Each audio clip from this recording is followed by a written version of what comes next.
only was their mission statement really interesting, and their emphasis is children, but they have family support there. Yes.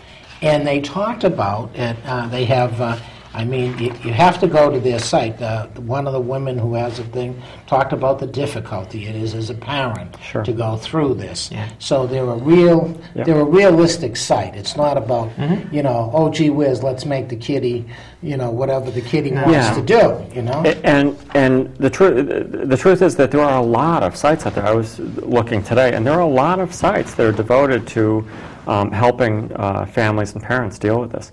And in fact, I'm hoping that we can maybe link to some of these on our website, because they're exactly what somebody out there that doesn't know what to do. They're exactly the kind of place they need to go, and obviously we advocate getting professional help. And if you're this is sort of what True Colors is about. At a little bit older age, it certainly is. If you're a parent that has a kid that is expressing differences, they may be legitimate developmental phases. They may be something more. You don't know. You don't know. That's right. And one of the most important things is to connect with other parents of kids with differences. Right. So that the parents can get the support as well as getting information. Absolutely. Yeah. Go ahead. You got a call, boy. You got a busy show. I'm getting jealous. Good evening, nlcTrans. You're on the air. Hello? Hello. Hi, Father Russ. Hi. How are you? Clayton? Is that you? Yep. Hi, Clayton. Honey. Oh. How you doing? Good. Good. I haven't seen you in a while, huh? Like you're talking about kids. Are you glad I'm talking about kids? Yeah. Yeah? I got to have you on the show, my show. You can come on our show too, Clayton. Clayton's adorable. Clayton's a little brat.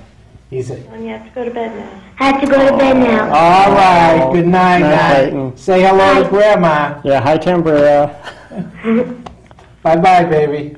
He's a sweetheart. He's a darling. You got to come on. You got to come on Father's show, Clayton, and we'll talk about schools and stuff like that. He's great. He is so cool. But again, isn't that great to have a kid call you? Yeah. When you're talking about kids. Yeah. But what I liked, and I'm not going to read. There was a whole article from a mother's recount of raising a transgendered child, the agony of nurturing the spirit, and which obviously is is on that site, and it's fabulous. To give you insight, as you were saying. And that my concern was when I was listening to the show and listening to you at your age, listening to Lily going through at her age, and I was saying, okay, I got that, but somebody was slipping down to these, the younger kids who do. All my kids displayed dress up, changes of but that was never suppressed, Right. The girls would wear, in fact, some of the girls wore hand-me-downs from the boys, and dressed like guys. I got all sports people, so who knew? I never knew until maybe they were teenagers where they were going, and I wasn't worried about that. But that's probably me. Well, and even as young kids, they're smart. They pick up on what you're looking for. So if you do start telling them, no, you shouldn't be playing with those kinds of toys, and you tell them enough and you chastise them and you take the toys away, if it's just a phase, they'll probably grow out of it. If it's something more, they're just going to learn how to do it behind your back. That's right. And now you've taught them that this is something to be ashamed of. That's right. And that's going to take them 20 years to grow out of. Yeah. Well, I can tell all parents, you need to be open so your children come to you. Yeah. If you want a relationship, that's I was never good with wives, as both of you know and others know. But the children, I have been blessed in that area, probably because their dad was a nut and is a nut, and I was my children always open. There isn't anything they could have done that I didn't do and paid for, so that there was always an expression that you can talk to Dad and let's deal honestly.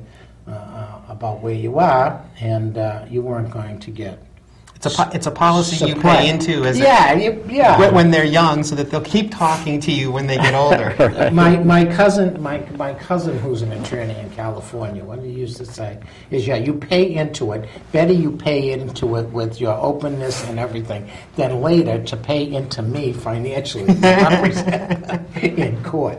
And it was a good right. He was right. You don't want them to make the mistakes. Obviously, I didn't want any of mine to make the mistakes I did, and I didn't want them suppressed in any way, in their development. Right. That's an interesting thing, and certainly, parents obviously have to be watching out for this, and have to be open to this, and there's another factor here that probably if you're in that situation you wouldn't overlook, but in my case it certainly was, and I'm not looking to blame anybody or anything. I grew up in a time when being transgendered was simply not acceptable. But honestly, I'm not sure how my parents would have handled it, because I never got there. I was in hiding from day one, and part of the reason for that is that I had 2 older siblings. Mm-hmm. I had a brother that was 10 years older than me. My sister was a little older than probably would have been okay. I had a older brother who would have pounded me if I did anything feminine. And that was very clear. And part of that was self-imposed. Obviously, I idolized my older brother, and I wanted to be what he wanted me to be, even though it wasn't what I wanted to be. And I'm not blaming anybody for that. No, but that's also the environment in the home that he grew up in, that right. you grew up in. Yeah. But what I'm saying is, for a parent, a parent can be open and understanding, but you also have to be a little bit careful about what the siblings are doing too. Well, of course, you have to be aware. You have to be aware. I think, and believe it or not, I think really the experience for me that was the best, and we talked about this on a different show. I was obviously, people who know, at least for my show, you have maybe a different audience. I did prison time. I did 7 years in prison for the first time in the most violent prison at that time in the country, Walpole, Mass. But going in there, it was my first real connection with homosexuality, and gays were oppressed in those days, and I was homophobic. I grew up in an Italian environment, that, gays were gays, and, in my teenage years, you beat them up and robbed them in Boston and took their money, so let's be honest about what, that's the way, and I had a cousin that was, what did they call him? They said my cousin Joey was kind of like, funny. His second cut, Joey, who now is an artist and brilliant. That's how much they knew. But it was because he was raised with girls, they used to say. But you weren't supposed to.